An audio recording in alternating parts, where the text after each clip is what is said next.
Bonjour à tous, bienvenue, je suis Rebecca McLaughlin-Istam. Cette semaine, comme vous pouvez le voir, nous sommes de nouveau sur le terrain alors que les Émirats arabes unis cherchent à relancer leur économie après le confinement. Dans cet épisode, nous découvrirons comment la région, où l'on parle des dizaines de dialectes arabes différents, a du mal à trouver une langue des signes commune. Ma meilleure option, c'est une bonne formation. Vous entendrez aussi le témoignage d'une entrepreneuse émirati pionnière qui estime que récession et lancement d'entreprise vont de pair. Une récession n'est jamais une excuse pour arrêter ou avoir peur d'échouer. Mais d'abord, Rosie Thompson a rencontré des médecins du Moyen-Orient qui aident à lutter contre le Covid-19 en Europe. La pénurie de personnel médical pour faire face à la pandémie de Covid-19 a conduit de nombreux pays européens à se tourner vers leur communauté de migrants. En France, des médecins émiratis bénéficiant de bourses d'études ont refusé le rapatriement. Le docteur Mohamed Al-Falassi voulait par exemple aider ses collègues durant cette période troublée. Lorsque le président Emmanuel Macron a demandé les nationalités d'une équipe du CHU de Marseille, le moment est devenu viral. Liban. Mais il n'y a pas que les expatriés qui mettent leur vie en danger pour aider les autres. Certains réfugiés ont également choisi de faire du bénévolat. Mohamed était en formation pour devenir chirurgien en Libye, avant que la guerre ne le force à chercher l'asile en France. Lorsque la crise du Covid-19 a commencé, il s'est immédiatement inscrit sur la liste d'urgence et a été envoyé en Guyane. J'essaie de me protéger autant que possible. Mais si j'attrape le Covid, c'est que c'est mon destin. Je ne peux pas le changer. Mais au moins, j'essaie de sauver la vie de certaines personnes, celles qui ont le plus besoin de moi. Ce sont des personnes qui pourraient être utiles pour la société. De l'autre côté de la Manche, à Southampton, le docteur Ahmad Awama estime que ses expériences en Syrie l'ont aidé à se préparer à l'épidémie. Le soutien que j'ai reçu ici au Royaume-Uni m'a toujours poussé à faire des choses et à donner en retour à la communauté. C'est pourquoi je suis toujours fier de me rendre utile et d'aider les gens qui ont besoin de soutien.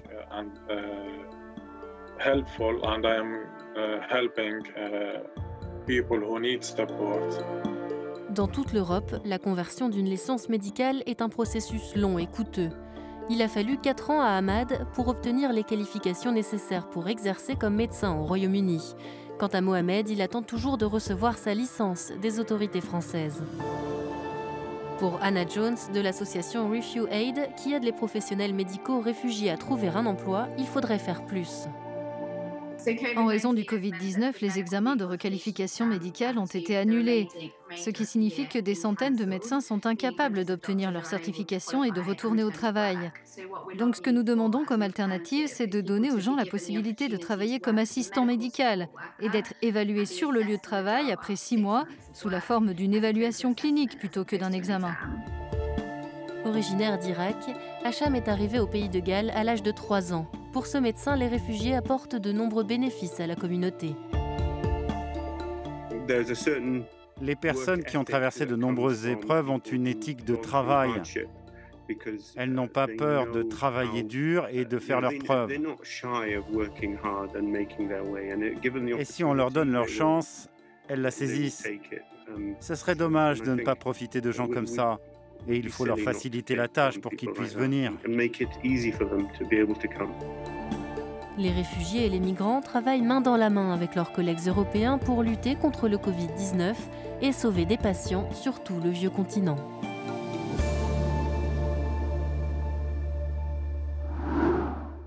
Son Excellence, le docteur Sarah Al-Madani, est une femme d'affaires émirati anticonformiste connue pour son franc-parler. Je l'ai rencontrée pour lui demander son avis sur les entreprises en difficulté et découvrir pourquoi elle rejette le concept d'émancipation féminine.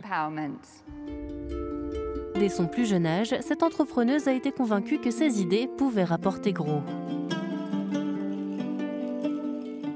J'ai lancé ma première entreprise à l'âge de 15 ans avec seulement 20 000 dirhams, soit 5 000 €.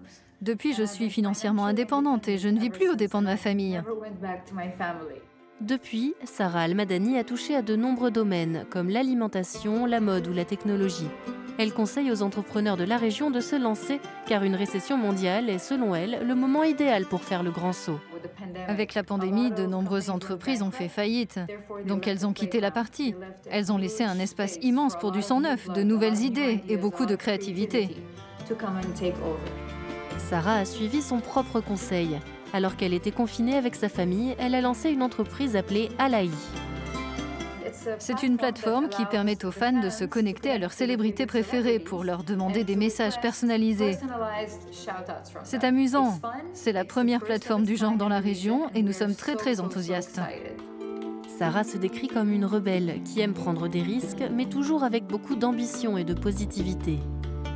En plus d'être conférencière et formatrice, elle est devenue à tout juste 26 ans le plus jeune membre du conseil d'administration de la Chambre de commerce de Sharjah et du conseil des PME des Émirats au sein du ministère de l'économie.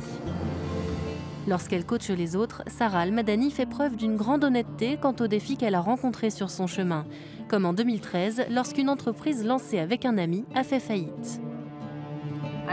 Je me suis réveillée un jour avec un appel téléphonique de la police m'informant que mes chèques avaient été refusés. J'étais littéralement en faillite. Je n'avais plus d'argent sur mon compte bancaire. Et pourtant, j'avais plus de 100 employés et 4 agences à gérer. Je me suis alors concentrée sur la façon dont ça avait mal tourné et comment j'avais contribué à cet échec. C'est ainsi que l'on apprend de ses erreurs. Sarah, quelle est votre position concernant l'échec? Car souvent, on n'en parle pas dans les milieux d'affaires et c'est parfois tabou dans certaines cultures. Les médias, notre culture, nos familles nous ont appris que l'échec est une chose dont nous devrions avoir honte et dont il ne faut pas parler. Mais cela n'a jamais résonné en moi. Donc à chaque fois que j'ai échoué, j'en ai parlé haut et fort. Pour Sarah, il n'existe aucun obstacle pour les femmes d'affaires au Moyen-Orient et les discriminations de genre ne sont pas une excuse. Vous n'avez jamais été fan des stéréotypes et des étiquettes dans la culture ou le business. Parlez-moi des jeunes femmes émiraties. Ont-elles besoin d'émancipation dans le monde des affaires? Je ne comprends pas pourquoi les gens parlent encore de ce sujet. Pour moi, nous sommes tous égaux. Il n'y a pas de genre. Nous sommes juste des humains et je ne crois pas que les femmes et les hommes soient en compétition. Je pense qu'ils se complètent. Je connais des femmes qui peuvent réparer des voitures mieux que les hommes. Et je connais des hommes qui peuvent colorer, coiffer et maquiller mieux que les femmes. Alors ne vous enfermez pas mentalement en pensant que, oh, il y a une ségrégation dans tout. Avec son expérience, Sarah Al-Madani espère inspirer les futures générations et encourager les femmes et les hommes à s'entraider sur le chemin vers le succès.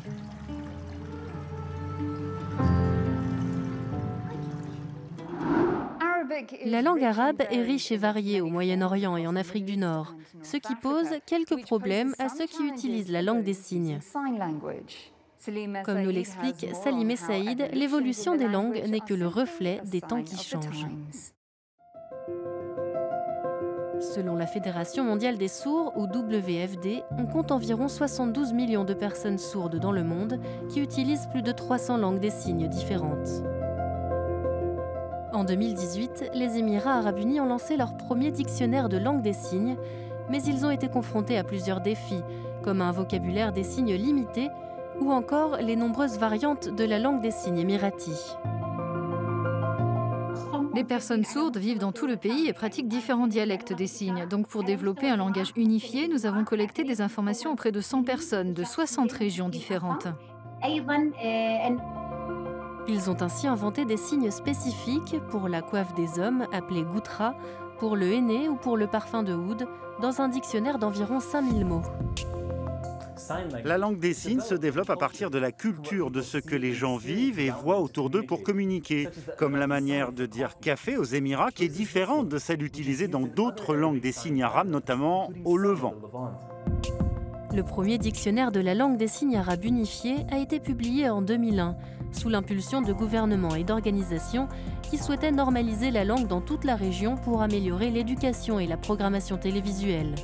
Pourtant, il n'a pas trouvé d'écho auprès de toutes les personnes malentendantes de la région.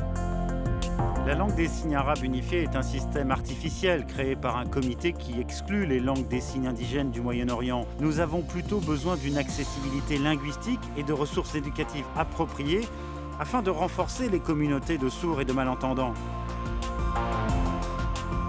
Les sourds et les malentendants sont classés parmi les personnes handicapées car le monde qui les entoure leur est linguistiquement inaccessible. La langue et l'éducation sont définies comme un droit de l'homme par les Nations Unies.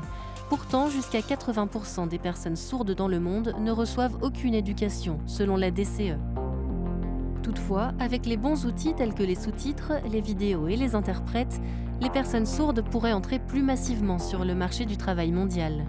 Originaire de Jordanie, Mohamed a perdu l'ouïe du jour au lendemain à l'âge de 15 ans. Sans interprète, il a travaillé 2 fois plus dur que ses camarades entendants et a obtenu 2 doctorats. J'allais toujours à la bibliothèque. Je ramenais des livres à la maison et j'étudiais pendant des heures.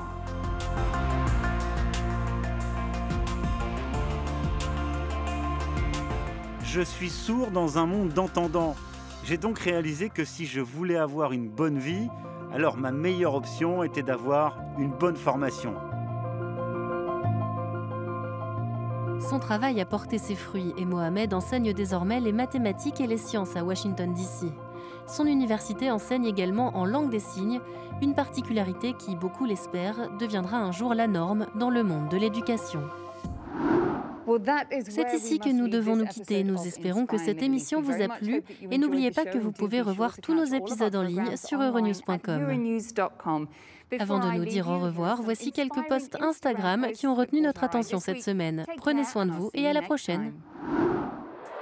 Le docteur Youssif du Koweït en train de combattre le Covid-19. Et la Jordanienne Sanad qui enseigne les langues des signes en chanson.